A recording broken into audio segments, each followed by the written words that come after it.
Audio Jungle.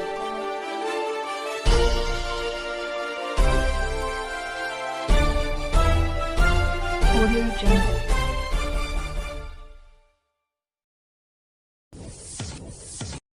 Ambedkar Nagar से महत्वपूर्ण खबर कोटेदार के खिलाफ।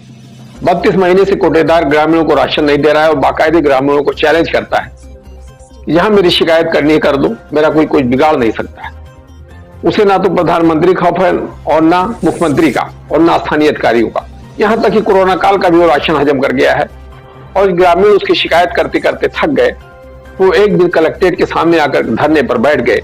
वहां भी उनकी फरियाद सुनने वाला कोई अधिकारी नहीं आया, तो ग्रामीण सीधे जिलाधिकारी कार्यालय की तरफ कूच कर गए, वहां जा करके धरने पर बैठ गए। उसके बाद जिलाधिकारी ने जिला पूर्त अधिकारी को बुलाया। जिला पूर्त अधिकारी ने उनकी समस्याएं सुनी और उन्होंने कहा कि जांच करा करके कार्रवाई की जाएगी। अब जिला पूर्त अधिकारी क्या कार्रवाई करेंगे, क्या जांच करवाएंगे, यह हम आपको थोड़ा बाद में बताएंगे। लेकिन इससे पहले हम आपकी सुनाते हैं उस ग्रामीण की समस्या जो कलेक्ट्रेट के सामने आकर के धरने पर लोग बैठे हुए हैं। उसमें से एक ग्रामीण देखिए किस तरीके से अपनी व्यथा बता रहा है। क्या समस्या है आपकी, इसके बारे में बताइए।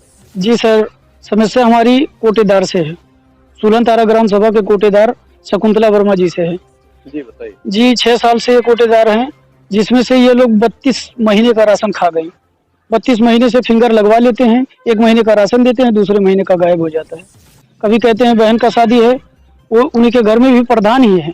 उनकी जो मतलब 2 बहुएं हैं, एक कोटेदार और एक क्या नाम है प्रधान है, ये दोनों एक ही घर के हैं।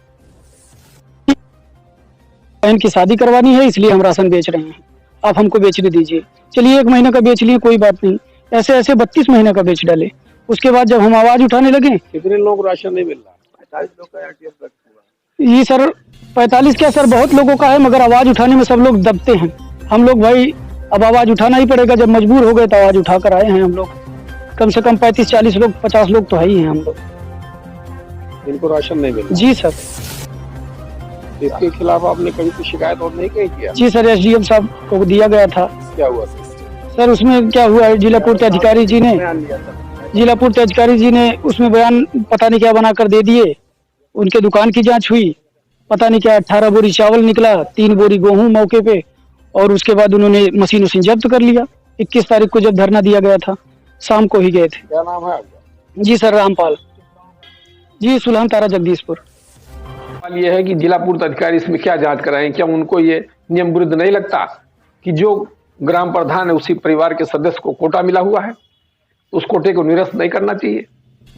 और इस तरीके के 1 दर्जन से अधिक मामले हैं कि पूरे जिले में कि जिस परिवार में एक सदस्य ग्राम प्रधान है, उसी परिवार का दूसरा सदस्य कोटेदार है। ग्रामीण इसीलिए अपना ग्राम प्रधान चुनते हैं, अपना ग्राम प्रतिनिधि चुनते हैं। अगर कोई समस्या होती है तो उसके पास लोग जाते हैं, उन समस्याओं का हल निकालता है, उनकी लड़ाई लड़ता है। लेकिन जब एक ही परिवार में ग्राम प्रधान भी है, उसी परिवार का दूसरा व्यक्ति कोटेदार है, और कोटेदार अगर राशन नहीं देता है तो उस किसके खिलाफ किससे शिकायत करने जाएंगे? वो किससे अपनी लड़ाई लड़ेंगे? किसके माध्यम से लड़ेंगे? ये बड़ा सवाल है। मैं इस तरीके से आपको कहाँ कहाँ का बताऊं कि अगर बेटा प्रधान है तो बाप जो है कोटेदार है, तो पति ग्राम प्रधान है तो महिला जो है कोटेदार है।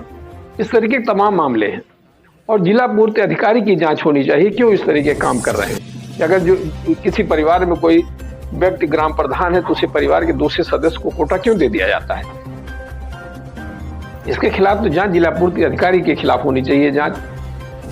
यह बिल्कुल नियम विरुद्ध है, नियम भी यह नहीं कहता है। और तमाम ऐसे लोग हैं जो दबंगई से ग्राम प्रधान है, उसी परिवार का दूसरा सदस्य कोटेदार है, दबंगई से वो राशन नहीं देते हैं और उनके खिलाफ कोई कार्रवाई भी नहीं होती है। तो कार्रवाई क्यों नहीं होती है? तमाम कोटेदारों के खिलाफ धरना प्रदर्शन होता है, शिकायत होती है, उनके खिलाफ कार्रवाई भी होती है, कोटा सस्पेंड हो जाता है। एक बार नहीं 2 बार हो जाता है। नियमतः अगर 2 बार से किसी का कोटा सस्पेंड हुआ तो उसे कोटा नहीं आवंटित करना चाहिए। लेकिन 2 बार क्या 3 बार सस्पेंड होता है और तीसरी बार सस्पेंड करने के बावजूद फिर कोटा उसी व्यक्ति को आवंटित कर दिया जाता है जिसके खिलाफ वो कार्रवाई स्वयं किए रहते हैं। तो ऐसा क्यों करते हैं, ये समझ से परे बात है। और यह जांच होनी चाहिए, बाकायदे इसकी जांच होनी चाहिए कि इस तरीके की कार्रवाई विभाग क्यों करता है कि जिसका कोटा एक बार सस्पेंड किया गया, जिसको निलंबित किया गया, उसी को दोबारा कोटा आवंटित कर दिया जाता है। इसके पीछे जरूर कोई स्वार्थ होता है जिला पूर्त अधिकारी का, उनके विभाग का। अब देखते हैं ग्राम सभा सुलहन तारा जो अकबरपुर ब्लॉक के अंतर्गत आता है, उसमें क्या कार्रवाई जिला पूर्त अधिकारी करते हैं। मेरी नजर पूरे मामले पर फिलहाल बनी रहेगी, हम दिखाएंगे आपको सब कुछ। मैं reporter Mohammad Anis, TV 12 news.